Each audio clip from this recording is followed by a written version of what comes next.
Welcome, welcome. Today I'm going to be giving out my review for JoJolion chapter 110, the last chapter and the finale of JoJolion. Now, so this is going to be my review on the entire chapter and my thoughts on it, and I wonder what you guys think in the comments below.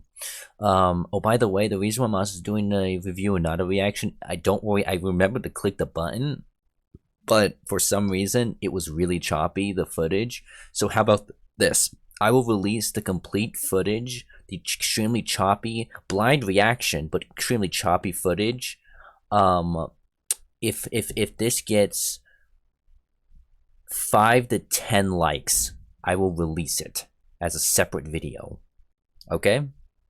Well, game on then.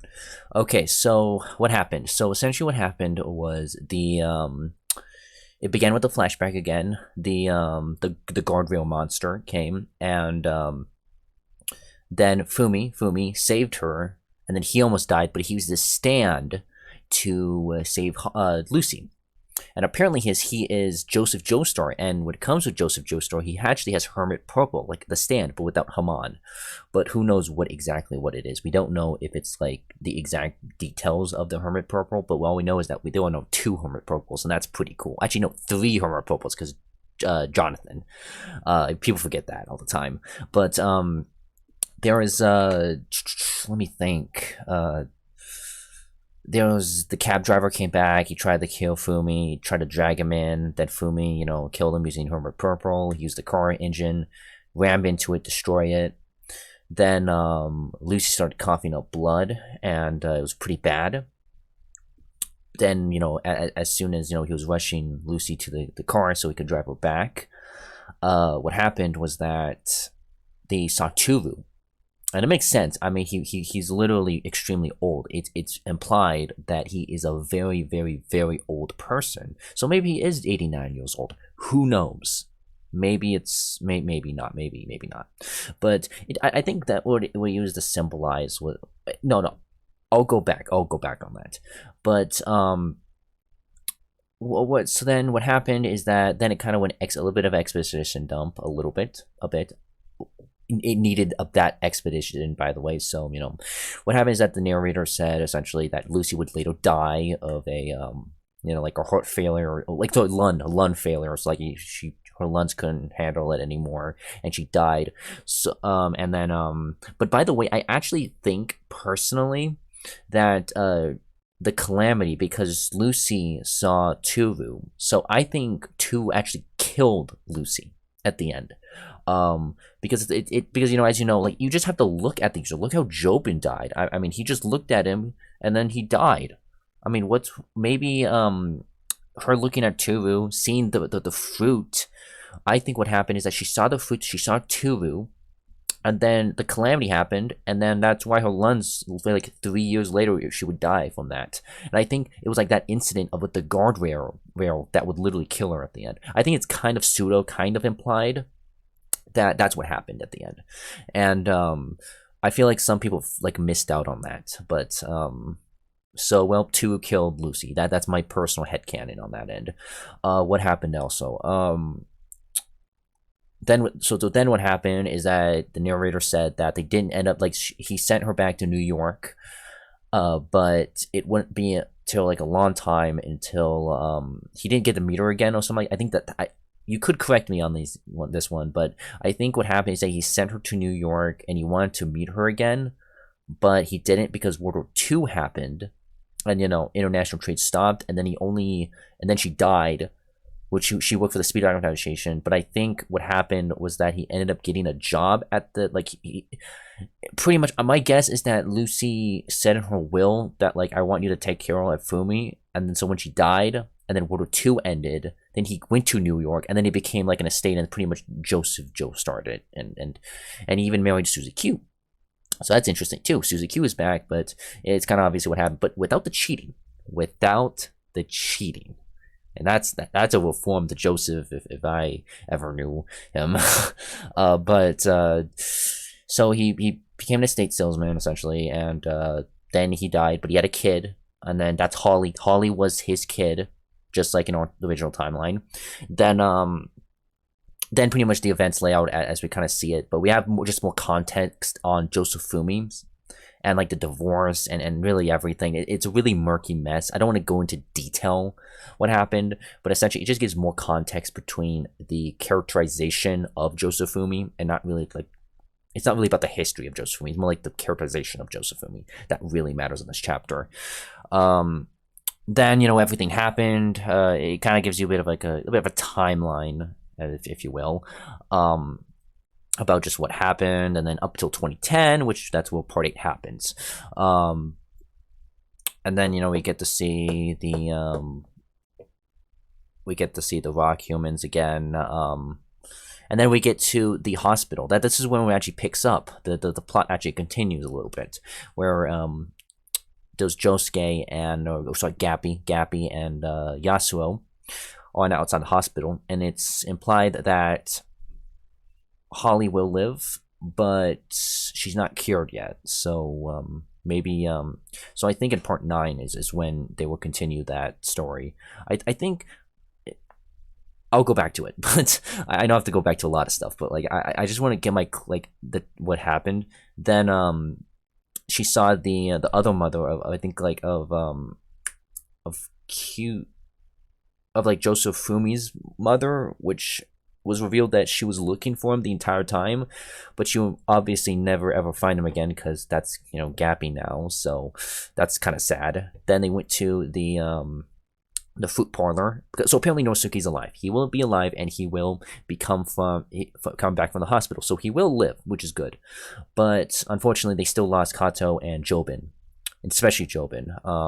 And then I like how Joshu still has that little baby arm, but I don't know why he just doesn't just replace the baby arm with the, you know, the actual like other, like someone else's arm. He just uses Nut King Call to just replace his arm. I don't understand why he just won't do that. But oh well. Then essentially they're trying to choose cake or the fruit of, like, you know, when he comes back, it's like, oh, you know, Nosuke likes this. And then essentially they start then Hato, who is the big sister, she starts to become, you know, like the responsible adult now, which makes sense. That's what usually happens when like the mother or father, like the parents, pass away. When the main parent passes away, it's up to like the it's like kind of like succession. She's kind of taking the role of responsibility, and that's a nice character development, because she started from being manipulated to becoming a leader. Remember, she was the one that was being manipulated by Damo in the first place. She was, you know, being manipulated by him, and she killed him at the end. Very satisfying.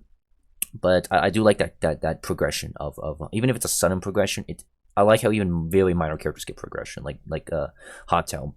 So that's nice. But then she's like, oh no, that's kind of rude to just say what he would think that he would want. Let's let Gappy decide. And then they also kind of tearing up, and I don't think it's because of Norisuke in the hospital. I think it's because all of the utter mess this family is in now. I mean, you could argue this family was in a bit of a Walter White situation. Actually, it's just like a Walter White Breaking Bad situation, because like literally you could say that Jobin is pretty much Walter White. he was literally going into cartel business, like borderline cartel stuff. So I mean, that's actually a nice comparison to another hated but also beloved character. So they're all crying that Jobin is dead. And then they just let Gappy decide who gets to pick, and then it doesn't show who gets to pick, because at the end parts end rights there, and then but the last panel we get to see Yasuo looking back, tear in her eyes, and I think it's supposed to symbolize how, like, her not just her appreciation of Gappy, but also of how much he had just settled into this new personality, and he became his own individual and not just a copycat of another. Because I think in our current society personally, a lot of in our current society, in the 21st century society, a lot of people like to watch these YouTube videos and just like to not copy and paste their personalities, but they like to imitate other people's personalities. And I think at the end it kind of does not work out for these impressionable kids when they do that, because it's not really them, it's about you. I think a big lesson from Jojolian is be yourself. Find yourself of who you are. And two, life is not easy, so you just have to accept that in order for good things, good things to happen, bad things also have to happen in contrast.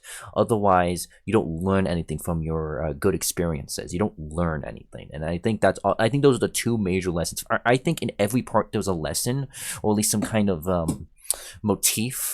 story motif about each part, and I think that's part 8 is things don't come easy, find yourself, and how materialistic our society is nowadays, because the entire thing is just about money. It was all about money. This isn't about, because part 7 was about the American dream, about idealism, but part 8 is just about very self-centered greed. And I think it's actually a pretty good criticism on that end of Araki's part. But going back to like the actual plot at hand, I think the ending was not like part 6, but not like part 7 either. It was very its own ending, because it reminded me of what I thought. Actually, that's an interesting part. Part 8. When I was watching part 5 of the anime, I thought that's how part 5 would have ended. Honestly. Part 8 ended the way I thought part 5 was going to end.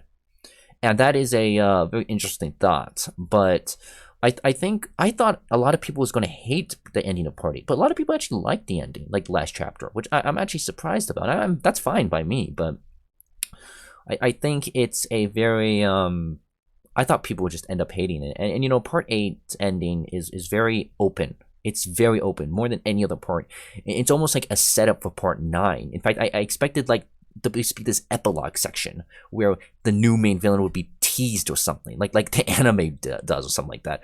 But no, that's not how it happened. But I think JoJo Lands, which is the title of the next part, will answer some aspects. In fact, Araki has said that there will be part 9 could take place a bit in Morio, so that's a very interesting, I guess, route for him to take.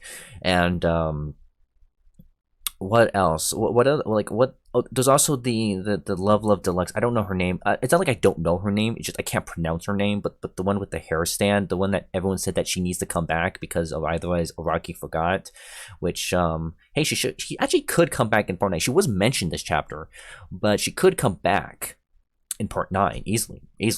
I mean, it's the whole, like, and Holly's curse isn't over yet. It's not over yet, which is interesting because you think that it would be cured, but because this is a story about breaking a curse, but apparently that's interesting. That's interesting. Gabby's journey is not done. Yeah, it will go to a different protagonist, but I feel like part 9, if Gabby returns in part 9, I feel like it will conclude his quest to completely carrying Holly out of the hospital. I think that would be his character arc, and it would kind of be like finishing the tale of part 9. While, but like what's going to be part 9 going to be about? What's like the new protagonist? Some people want to be twins, I've heard, which is I really like that. I think what's funny, I actually had that idea before that video even came out, which means that the guy who made that video, he stole my idea. Credit me now. I want you to put my channel link, the link in the. I'm watching you, okay? but at the end, Jojolian was a pretty good part. It was a exceptional good part, but some flaws. It had its flaws. I think some of the flaws was, again, it was monthly, so people was being a little too, accelerationist a little bit on their expectations. But I think a lot of the complaints. I think it was a pretty good part, but it did have its flaws. I have to say, it did have some of its flaws when it came to, because it's a different part. It tried to be something a little different, so I think a lot of people didn't like that. But also, Rocky's going to kind of a fairly new genre that he hasn't been on. And keep in mind, besides JoJo's Bizarre Adventure, Rocky doesn't have that much experience outside of JoJo. I mean, he has experience, but he doesn't have he has long-lasting manga experience of JoJo's Bizarre Adventure, but since this is the least JoJo part, he's really experimenting with his own style, and I think that's a good thing, especially since he's, what, 60, 61 or something like that at this point. I think it's a good idea that he works on in part 9, and I just hope he takes a break, you know, because again, from part 7 to part 8, he only like took he only took what, a 1 month, like it was literally the exact chapter. Part 8 ended a month after part 7 ended, and I think that's crazy. But I think that's all I really have to say. I may have some like afterthoughts, but I just hope the family recovers, because I really like the family dynamic of the like Norisoke and his family. And I hope that Gappy finishes his arc in part 9. And I hope that, and by the way, part 8's ending felt very odd. I don't know, there was something off about the last scene. I'm not saying it was like a hallucination by some stupid hallucination stand or something like that, but it just felt like it wasn't supposed to happen. I don't know why. It felt like, and you know, that's life. That is life sometimes. Sometimes things end abruptly. That's how 90% of my daily experiences in life is. You know, sometimes things happen, you know, quickly like this. Some things are dramatic, you know. And that's all I really have to say for my, like, review of part 8. I will be making a series on the parts 1 through part 8 again after this video, but remember, 10 likes and I will release that video, absolutely, like, you know, that complete choppy video, but it is my reaction, so 10 likes, remember. Anyways, this has been Deadshot Hunter speaking, and I'll see you in the next video. Ciao.